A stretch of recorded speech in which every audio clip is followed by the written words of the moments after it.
There are many different brands and styles of motorcycles on the market that fall into many different categories of motorcycles.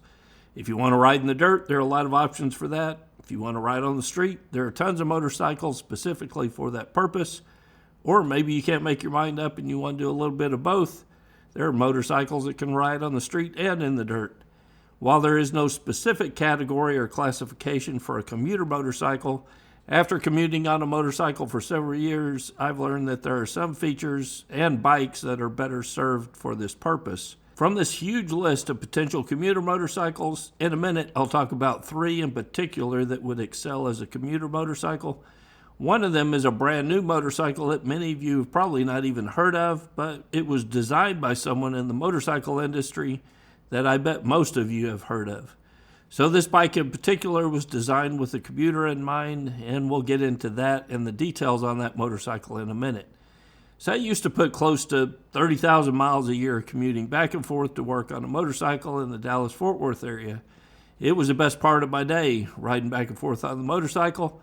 And I've ridden in the full sun, I've ridden in the rain, I've ridden at well over 100 degrees, and I've ridden well under freezing. And of course, I was a lot younger then as well. And now that I do MCrider full-time for a living, my only commute is walking from the back door of my house to the back door of my shop, usually accompanied by my dogs, and there's usually very little traffic. But if I was to find a job across town and was looking to commute back and forth on a motorcycle, there are a few things in a motorcycle that I would look for to get that job done. Now, granted, any motorcycle can serve as a ride back and forth to work, but there are some that are better suited than others because of a few characteristics. So if you're looking to commute on a motorcycle, then you have come to the right place. Some of the questions you'll want to ask yourself about your commute to help you identify the right motorcycle are things like, what kind of commute do I have? Is it all city traffic? Are there stretches along highway? Or is it just a few blocks away from your house? Will you or do you want to use the motorcycle for more than just commuting? So which is most important, cheap transportation or a fun, invigorating commute? The answers to those questions and others will help you determine the importance of some of the characteristics that you're looking for in the motorcycle. But one thing that you want to consider is size. So depending on how far your commute is or how much highway travel there is on your commute, the traffic that you're going to face between here and there, and the parking when you get to work are going to be determining factors on the size of the motorcycle you want. You can go big or small, but a mid-size bike is going to be right in that sweet spot that will fit many needs. Mid-size bikes are fast enough for highway traffic, easy enough to handle in city traffic, and easy to park when you get there. They're usually some of the more affordable motorcycles up front, and they're more affordable to keep running and keep out on the road as well. Something else you'll want to think about is storage. I never did like riding with a backpack on. I've done it a few times. So I either wanted a motorcycle that I could strap a bag to, or even better, something that had hard luggage on it. You don't need a ton of space just for commuting, but if you have something that you can carry your lunch in, maybe a laptop if you need one at work, a few other odds and ends like a tire repair kit and a roadside pump, those are the bare minimums to get you by. A bonus would be hard lockable luggage, so something that's large enough to store your riding gear and your helmet in while you're at work, because it's nice to leave that on a motorcycle rather than carrying it back and forth. Also, you want to think about occasional errand runs after work. So it's nice to have enough storage space on the motorcycle to pick up a few things on your way home if you need to, rather than having to come home, get back in a different vehicle and go back out to run your errands. It's nice to have a little bit of storage space on your commuter motorcycle. Cost. Commuting on a motorcycle puts a lot of wear and tear on the motorcycle. So you want something that's less expensive to purchase, to operate, and to maintain. My Triumph Rocket 3 would be a blast to ride back and forth to work every day, but replacing that giant rear tire every few thousand miles would get expensive real quick. So consider the cost of the parts, the tires especially, the upkeep, and the dealer network that you've got available to you if you can't or don't want to do the work on the motorcycle yourself. All that stuff's going to play into your considerations of what motorcycle you want to choose. But if budget is no option, then go ahead and commute back and forth on that Ducati Panigale. Just know that it's going to put a lot of wear and tear on that expensive motorcycle, and it's going to cost you a whole lot more to run it in the process. With a few of these factors out of the way that we need to consider for a commuter bike, what are some motorcycles that fit this bill? So I mentioned a while ago there was one that you probably hadn't heard of, and that's the first one on our list. It's going to be a new motorcycle to many of you. In fact, you can't even ride it right now, but they are taking pre-orders on it right now. It's from a company called Fuel, and the motorcycle, the model, is called the Flow. You may not have heard of the motorcycle, but you probably heard of the designer. This is a new motorcycle from Eric Buell. You know, Eric's been in the industry for years. He used to work in conjunction with Harley Davidson, and he's designed some of the most innovative motorcycles in the industry. And for people who are looking to commute, this is a bike that's got tons of cool tech and really meets that potential. You know, some people hear electric motorcycles and they tune out, but if you're in the market for a commuter motorcycle, the Flow makes some perfect sense. Some of the things that make this such a great option for commuters is price. If you pre-order this now, you can get one for $10,495. The retail price is going to be set at $12,995. So it will go up at some point once they get enough pre-orders sold or when the bike actually comes to market.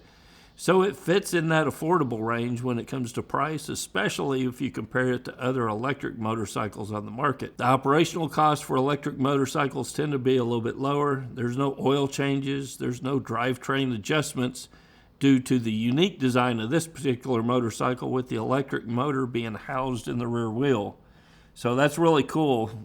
Look at this link down here below if you want to learn more about how they do that. It's really a cool feat.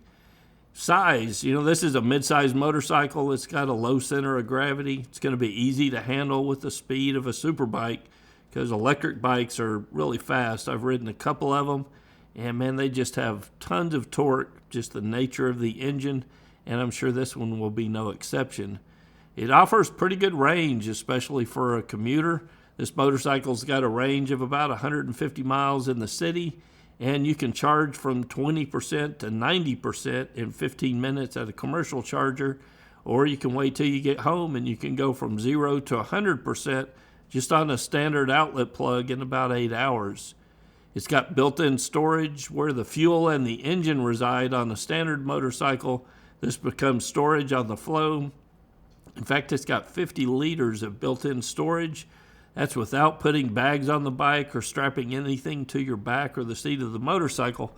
So all that space where the tank is on a traditional motorcycle, that becomes storage space on this bike. And that really is a nice feature, especially for commuters. It has all the features and then some that you would expect on a modern motorcycle. It's got blind spot detection. It's got front and rear collision warning. It's got ride modes, traction control, linked ABS. It's got walk and reverse assist, which is kind of cool, a keyless lock and engage, and connected dashboard and apps. So I won't go into all the details, but if this is a motorcycle that at all piques your interest for a commuter bike, I encourage you to go look at their website and look at the bike in more detail, especially that rear wheel engine design, and it really is a unique design that Eric Buell's come up with for that.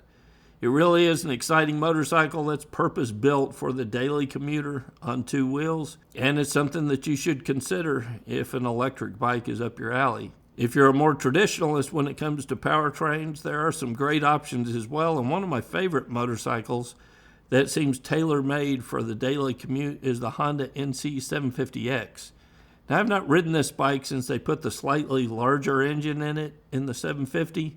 When I rode the motorcycle, it was a slightly smaller NC 700, and I understand it's got a little bit more power now. And while it was no speed demon by any standard when I rode it, it had sufficient power to get out on the highway as well as enough power in the city. Bike comes in at $9,400 new. The NC 750X also has integrated storage, just like it did on the Fuel, but it's much smaller. It's 23 liters compared to 50 liters that you get on the Fuel. The storage also integrates in the traditional area of the gas tank. So you've got a little lid that opens up and all your storage is right there in front of you. The fuel tank is actually under the rider and passenger seat on this motorcycle, and that contributes to the low center of gravity and the handling characteristics of this motorcycle. It really was an easy bike to ride and very comfortable. The bike has ABS, it's got Showa forks, it's chain driven, and has a traditional Honda build and quality. While it's not the most exciting motorcycle to ride, it serves very well as an adventure-style daily commuter that won't break the bank before or after you buy it. Another bike to consider if you're more cruiser-oriented, one of my favorite modern-styled cruisers that would also make a good commuter is the Kawasaki Vulcan S. This bike is the cheapest of the list. It comes in at $7,349, or you can get an ABS model for $550 more at $7,899. And it's well worth the $550 in my book, especially for a commuter motorcycle to have ABS on it. The Vulcan S is 649 cc's, so it's fast enough for short highway jaunts, yet still fuel efficient enough for daily commuting, and it has a sport bike derived chassis to give it a sporty ride. One of the unique features of this motorcycle is what Kawasaki calls an ergo fit. This allows a lot of different adjustments for the handlebars, the foot pegs, and the seat to dial in this motorcycle specifically to your size and to your comfort level. So that rider triangle is huge. The triangle makes up your hands, so where the handlebars are placed, the seat, and the seat height, and your foot pegs, all of those are adjustable in multiple positions to get this motorcycle dialed into you. One of the shortcomings of this motorcycle is the lack of integrated storage. So if you need to carry things to and from work, you're looking at an additional purchase to find storage options that fit your needs. Yeah, I know this video has been just barely scratching the surface of the motorcycles that would work well as a commuter bike. These were three of my favorites that cross a wide range of styles and preferences. So I didn't want to just stick to one style of motorcycle, but I wanted a broad range whenever I pick these motorcycles out.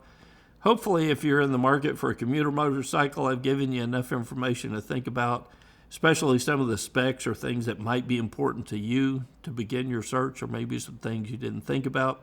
If you've got a favorite commuter, leave a comment below. I'd love to hear what people are commuting on, or if there's a motorcycle that you feel like should have been on this list, let me know in the comments below and share that with the other viewers as well. And until next week, guys, it's Kevin with MCrider, and I'll see you on the road.